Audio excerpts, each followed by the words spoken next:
l'idée du parc des Buttes-Chaumont. C'est un parc créé à la fin du 19e siècle, d'Alphand, dans le cadre d'Haussmann. Et ils ont voulu recréer plusieurs milieux soi-disant naturels de France.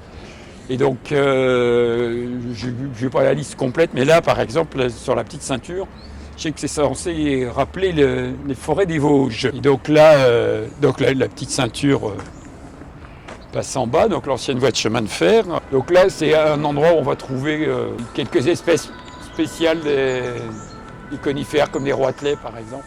Et puis, il y a maintenant une dizaine d'années, a niché pour la première fois un couple d'éperviers. Voilà. Là, on entend essentiellement la mésange charbonnière, tipu. Voilà, tipu.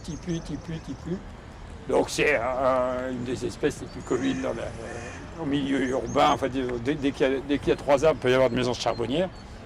Et là, il y en a plusieurs qui se répondent.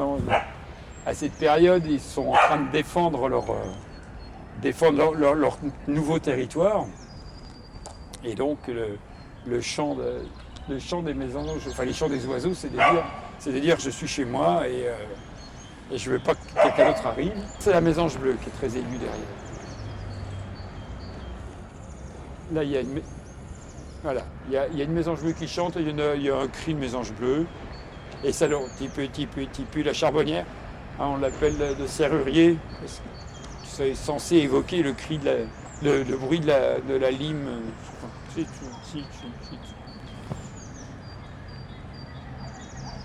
Donc on en a 2 qui se répondent. Donc il y a 2 mâles qui sont en train de dire je suis chez moi et je ne veux pas que tu viennes chez moi. Ça c'est le chant de la mésange bleue. Et derrière il y a un pinson qui chante, qui fait une sorte de roulade. Et là, on vient d'entendre une fauvette à tête noire, qui a un chant très mélodieux, mais elle est un petit peu timide encore. Donc là, qu'on entend dans le fond. Donc la corneille noire, elle chante aussi, hein, entre guillemets.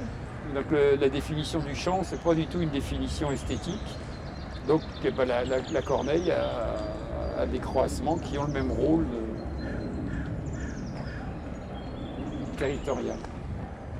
Bon, il n'y a pas d'espèce rupestre qui niche là précisément, mais il pourrait y en avoir.